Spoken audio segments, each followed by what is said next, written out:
Kan sudah sememangnya satu, kenapa nak disatu-satukan lagi? Baik, umpama ini baju. Ini apa? Ini baju. Sebelum baju apa? Kain. Sebelum kain apa? Benang. Sebelum benang apa?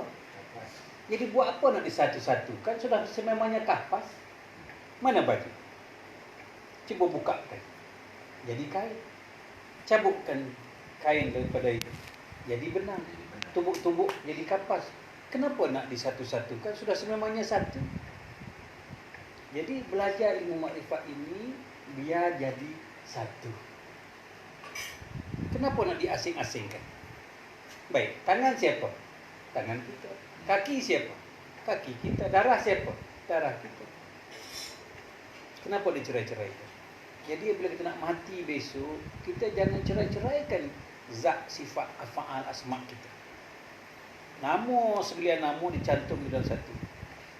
Sifat sekalian sifat dicantum jadi satu. Af'al, kelakuan dicantum. Zat juga cantum. Kalau tinggi lagi, tak payah kita cantum dah. Sememangnya satu. Dalilnya, kita bercakap ini mesti ada dalil, baru orang percaya. Sebab apa saya kata tak perlu disatu-satukan? Kerana sememangnya satu. Baik. Dalam angka 2, berapa kali nombor 1? Berapa kali nombor 1 dalam angka 2? 2 kali nombor 1. Dalam 10, berapa kali angka 1? 10 kali angka 1. Dalam 1000, berapa kali angka 1? 1000. Sebut apa saja, tetap 1. 2 pun 1, 3 pun 1, 1000 pun 1. Ini yang orang tak faham. Kenapa nak asing-asingkan 10 dengan 1? Kerana di dalam 10 tu ada 1. Betul tidak? Ya. Kalau dipecah-pecah pun 1, tetap 1. Adakah 1 tu bengkok, yang ni 1 ini bujur? Sama saja. Jadi kita jangan cerai-ceraikan benda yang satu. Begitu juga tembikai. Dalil yang kedua tembikai. Apa saya sebut? Tembikai. Kita belah 60. Adakah jadi durian? Ada tak jadi durian separuh, jadi cempedak separuh? Ada. Kenapa? Belahlah berapa pun tetap. Jadi kita ini asalnya satu. Ini yang dikatakan wahdah. Wahdatu zat, wahdatu asma, wahdatu af'al, wahdatu apa lagi? Sifat. Sebetulnya satu saja. Sebutlah 10 pun, dalam 10 ada berapa kali 1? 10 kali 1. 1 je. Dalam 1000 ada berapa kali 1? 1000 kali 1 je. Jadi tak usah dipisah-pisahkan. Kita ini sudah sememangnya satu. Boleh tu? Cara nak menyerahkan tu tadi. Baik. Ananda dikasih sekalian, cara nak menyerah kepada siapa? Pada yang satu tadi. Yang satu itu Allah lah. Yalah. Cara nak berserah diri kepada Allah. Macam mana cara kita nak berserah diri kepada Allah? Apa soalan dia? Macam mana nak berserah diri kepada Allah? Baik. Pada peringkat permulaan memang kita disarankan serah tangan milik Allah, serah kaki milik Allah, serah ibadah milik Allah pada peringkat permulaan. Kalau mengaji pada peringkat ilmu hakikat makrifat, tangan milik siapa? Allah. Jawab, tangan milik siapa? Allah. Kenapa nak serah? Sudah sememangnya tangan milik Allah. Kenapa nak serah? Kaki milik siapa? Jawab. Jawab, kaki milik siapa? Allah. Kenapa nak serah? Sudah sememangnya hak aku. Baik. Ini telefon siapa ni? Baik. Serah. Serah balik. Buat apa aku nak serah? Ini telefon aku. Jikalau kau pegang pun milik siapa? Jikalau sekalipun dia pegang milik siapa? Kenapa nak serah? Orang yang nak berserah ni orang tak mengenal diri. Dia tak kenal diri dia siapa. Dia ingat aku kuat, aku gagah, tangan aku, kaki aku kaya. Ini yang dia nak serah. Jikalau semuanya milik Allah, nak serah apa? Begitu juga dalam solat. Nak serahkan amal ibadah kita kepada Allah, bukan? Inna solati wa nusuki wa mahyaya wa mamati lillahi rabbil alamin. Hidup mati kita, amal ibadah kita serah pada siapa? Serah pada Allah. Baik, Allah tanya, mana bahagian kamu dalam solat? Mana? Berdiri siapa yang bagi? Jawab. Rukuk sujud siapa yang bagi? Habis mana bahagian kamu? Habis yang tadi kamu kata nak serah pada aku? Ini orang yang belum mengenal dia. Dia ingat berdiri itu dia punya. Dia ingat rukuk dia punya. Dia ingat sembahyang tu rajin taat dia punya. Aku yang beri kau rajin. Aku yang beri kau taat. Yang kau ingat kepada aku tu pun siapa yang bagi? Allah bagi. Nak ingat kepada Allah pun aku yang bagi. Mana bagian kamu? Ada. Penipu semua. Kamu tadi kata nak bagi kepada aku. Mana yang kau punya? Kalau masih nak berserah, artinya orang belum mengenal. Orang sudah mengenal diri. Mana aku? Mana? Ini siapa? Ini apa ni? Dada. Ini tangan. Haji Syahri mana? Mana Haji Syahri? Ni kain. Haji Syahri mana? Mana ada kita? Bangun anda. Orang muda bangun. Nama siapa? Mana Muhammad Amin? Cuba tunjuk Muhammad Amin mana? Habis yang berdiri itu apa?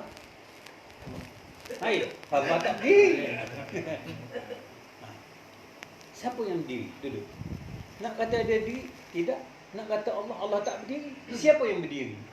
Setan. Siapa yang berdiri? Nak kata kita, boleh tak kita berdiri? Tak boleh. Nak kata Allah berdiri. Allah tak boleh berdiri, Allah tak boleh solat. Siapa yang berdiri? Jadi nak menunjukkan kita ni, tak ada. Kalau ada, tunjuk mana? Ini dada, siapa punya? Allah. Jawab. Allah. Ini Allah. kaki, siapa punya? Allah. Habis mana? Haji Syahri. Itu menunjukkan kita ini tidak ada. Jika kalau tak ada, nak serah apa? Serah ni barang yang ada. Yang ada milik kita. Ni barang tak ada. Wujud erti apa? Ada sifat siapa? Sifat kita ada tidak? Habis kalau tak ada, nak serah apa? Ini kaedah mengaji ilmu makrifat. Kalau mengaji ilmu fiqh, sembahyang untuk Allah. Ya, berdiri semua Allah. Allah tak boleh tipu. Jadi kalau Allah tanya, mana hak engkau? Dalam solat tu mana hak engkau? Ada tak? Tadi kau kata nak serah. Itu makanya anda pengajian ini berbeza dengan ilmu fiqh. Ilmu fiqh dia ingat solat tu hak dia. Dia serahlah kepada Allah. Berdiri aku yang rajin, aku yang taat, aku yang bangun subuh, akulah alim. Ini orang fiqh. Kalau orang makrifat, berdiri siapa punya? Allah punya. Habis nak serah kenapa pada Allah? Dah sememang hak dia. Nak serah diri. Mana ada? Mana? Ada tak kita? Ada tak kita? Kita nak ada. Jadi mengaji ni ada tingkatan dia. Mula-mula memang kita serah. Itu peringkatnya. Tadika. Sampai universiti nak serah apa? Benda tak ada. Ya, itulah pengajiannya. Tak ada apa-apa lagi nak diserah. Kalau masih ada yang perlu diserah, artinya dia belum habis mengenal diri. Orang yang sudah habis mengenal diri, hidup dan mati milik siapa? Nak serah apa lagi? Nak serah baju, baju sememangnya kapas. Nak serah kain, kain sememangnya kapas. Nak serah benang, benang sememangnya kapas. Ada tak baju sekarang? Ni baju ni besi ke kapas? Kapas. Ini besi, kayu ke kapas? Kapas ini. Tuan-tuan tak tahu nak tengok kapas. Hanya terlihat baju. Orang makrifat, biarpun dia pakai baju, tetapi dia faham yang baju itu kapas. Dia faham yang baju itu kapas. Itu juga kita. Biarpun aku gagah, aku sihat, tapi kita faham gagah milik siapa? Allah. Kaya milik siapa? Allah. Hidup milik siapa? Ini cara dia. Dah tak ada nak serah-serah dengan anda. Mereka semuanya hak apa? Bersih tak kita? Ini aku gagah, aku kuat, aku melihat, aku mendengar, aku solat. Sudah. Jangan ada semacam itu lagi. Nak belajar ilmu makrifat, dia ada tangganya. Ya, ilmu fiqh serahlah. Dia ingat bersolat tu dia punya. Jika kalau Allah tak gerakkan kita solat, boleh tak kita bersolat? Tapi hak siapa sebetulnya? Oh, nak ingat kepada Allah. Tak boleh kita ingat kepada Allah jika Allah tak bagi ingat. Tak boleh. Habis jika Allah tak yang bagi ingat, baru kita ingat, siapa yang ingat siapa sebetulnya? Tidak ya.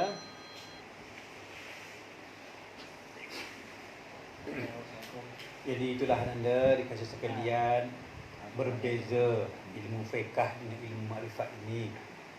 Ya. Jadi kalau fiqh pun benar, kalau makrifat pun benar, terpulanglah kepada anda nak duduk di mana. Tak salah. Sebab apa yang saya tanya tadi tu, saya terjumpa satu kitab dibungkus mulik-mulik, dibungkus, dilipat mulik-mulik, bagi kat Allah dia kata. Itu maksudnya. Itu memang artinya dah tak ada lah siapa-siapa, dah tak ada apa-apa dah. Semuanya milik Allah. Semua Allah. Tetapi peringkat permulaan. Tetapi kalau dah kita peringkat tinggi, nak serah siapa lagi? Tak ada serah meninggalkan. Kalau masih serah-serah itu maknanya belum habis. Belum habis lagi. Baik, sebelum kita pindah soalan lain. Ada tak hak kita? Tak ada. Jawab. Tak ada. Tak ada. Kalau orang tanya tu jawab. Ada tak hak kita? Tak ada. Masih juga orang tak menjawab. Macam mana ilmu nak barokah? Kalau guru tanya pun, guru tanya tu supaya kita jawab, supaya jawapan kita tu lekat dalam barak jantung hati kita. Bukan saja-saja dia tanya. Cikgu mengajar papa hitam ada tak dia suruh kita? Ada tidak? Jadi nanda dia pun tua mana anak dia. Ingat, ada tak mata itu duduknya tinggi daripada kening? Ada tak kening duduk rendah daripada? Ini adab kita berguru ini. Dia kena taat. Barulah barokah. Ini tanya lagi sekali. Ada tak dia suku manzarah yang milik kita? Tak ada. Kalau tak ada, milik siapa kita? Selama mana milik Allah? Jangan hanya malam ini saja milik Allah. Sekali kita belajar, selama-lama milik Allah. Start motor. Kuasa siapa kita start motor? Allah. Ya, buka pintu rumah. Kuasa siapa yang melihat? Yang mendengar? Yang hidup ni siapa? Yang ada ni siapa? Tak ada tempat yang tidak ada Allah. Itu yang dikatakan fa'aina ma tuwallu fasamma wajhullah. Mana saja kamu hadapkan mukamu, di situlah wajah Allah. Kerana apa? Kerana tidak ada kita. Tak ada makhluk. La maujud bil haqqi illa Allah. Tak adalah yang wujud dalam dunia ni siapa? Tak adalah wujud dalam alam ni siapa? Macam mana tuan-tuan masih mencari Allah? Kenapa masih mencari Allah? Sedangkan dia teramat terang, teramat hampir. Kenapa masih mencari? Mana kita hadap muka kita, wajah siapa kita nampak? Cuma tuan-tuan terlindung di kerana baju, tidak terlihatnya kapas. Kita terlindung diri kapas kerana baju. Pada malam ini, marilah kita kenal sejati baju ini siapa?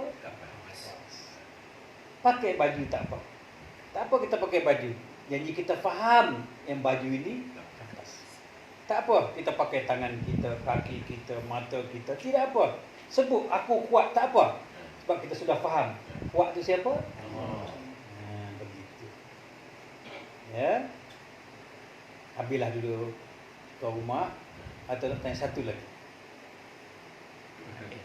Ya? Dia sampai dia mengaku tak ada. Kerana dia lah dapat berjumpa malam ini. Ya? Baik. Nanda nak tanya apa? Kalau tak ada semua, kita boleh balik lah. Baik, Nanda? Saya ada tapi mengenai biasa ubah. Tapi saya nak tanya dua perkara, boleh tak? Satu iaitu di segi ibadat dan amal. Yang kedua pula saya nak tanya kenapa kena buat sembahyang? Itu saya. Ibadah dan Hakikat. ibadah dan amal. Baik, dengar sini semua, pada pendengar Ibu Diman. Ini secara langsung. Baik. Para pendengar Ibu Diman yang mendengarkan secara langsung pada malam ini, baik mendengar rakaman sesudahnya, orang ramai terkeliru tentang amal dan ibadah. Mana yang dikatakan amal, mana yang dikatakan ibadah. Kita bersolat itu dipanggil amal, belum beribadah. Tuan-tuan pergi haji itu amal, belum beribadah. Puasa juga ramai yang buat amal, tidak ada ibadah. Amal-amal ini bukan saja sembahyang, solat, pergi haji. Amal-amal ini amalan. Jadi amalan kita sekarang berjalan pakai kaki ke pakai tangan? Itu dikatakan amal, amalan. Melihat pakai mata ke pakai hidung? Jawab. Pakai mata, tak ada pakai hidung bukan? Itu amalan. Jangan ingat bersolat saja amal. Amal ini amalan. Berjalan pakai kaki amalan. Makan nasi masuk mulut amalan. Pakai baju di atas bukan pakai baju di bawah amalan. Bawa kereta, duduk dalam kereta bukan duduk bawah tayar, itu amalan. Macam mana amalan jadi ibadah? Tadi kalau bersolat pun dia hanya buat amal, tidak ada ibadah. 5 waktu satu hari beramal kita. Allahu Akbar tu kita dah sujud dah. Kononnya, alimnya. Itu baru buat amalan. Tabiat awak ni solat lah. Tabiat ni puasa, Senin Khamis puasa lah. Amal. Bila jadi amalan? Jadi amalan itu setelah kita ingat kepada Allah, baru jadi amal ibadah. Sembahyang amal jadi ibadah bila sembahyang ingat kepada Allah. Jikalau sembahyang tak ingat kepada Allah, dia belum jadi ibadah, dia jadi amalan. Jadi amal untuk jadi ibadah, senyum jadi ibadah jika kita ingat kepada Allah. Betul tidak? Senyum jadi ibadah tidak? Jadi ibadah jika kita ingat kepada Allah. Masak nasi jadi ibadah kalau kita ingat kepada Allah. Toreh getah jadi ibadah jika ingat kepada Allah. Pakai gincu jadi ibadah jika kita ingat kepada Allah. Pakai bedak jadi ibadah kalau ingat kepada Allah. Mandi jadi ibadah kalau ingat kepada Allah. Bernafas jadi ibadah jika ingat kepada Allah. Telan air liur keluar peluh jadi ibadah jika kita ingat kepada Allah. Jika bersolat sekalipun jika tak ingat kepada Allah, jadi tak ibadah. Itu makanan yang dikasih sekalian pada pendengar Ibu Diman yang mendengarkan secara langsung pada malam ini. Marilah kita beramal ibadah. Amal apa? Amal ibadah. Apa saja kita buat itu amal kita, amalan. Berjalan dengan kaki amalan, amal. Melihat dengan mata itu amalan, amal. Bila amal kita jadi ibadah? Bila amal kita ingat kepada Allah Subhanahu Wa Taala jadi ibadah. Jadi senang tak jadi ibadah? Senyum jadi ibadah jika ingat kepada Allah. Masak nasi jadi ibadah kalau kita ingat kepada Allah. Basuh kain anak isteri jadi ibadah kalau ingat kepada Allah.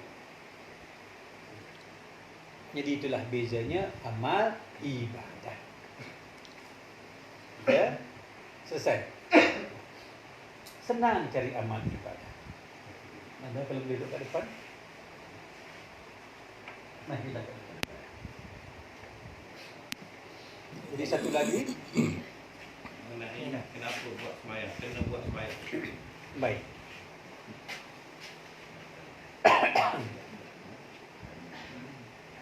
Bab ini pertanyaan tentang kenapa kita perlu bersolat. Jadi kalau boleh secara langsung itu diberhenti sekejap ke macam mana?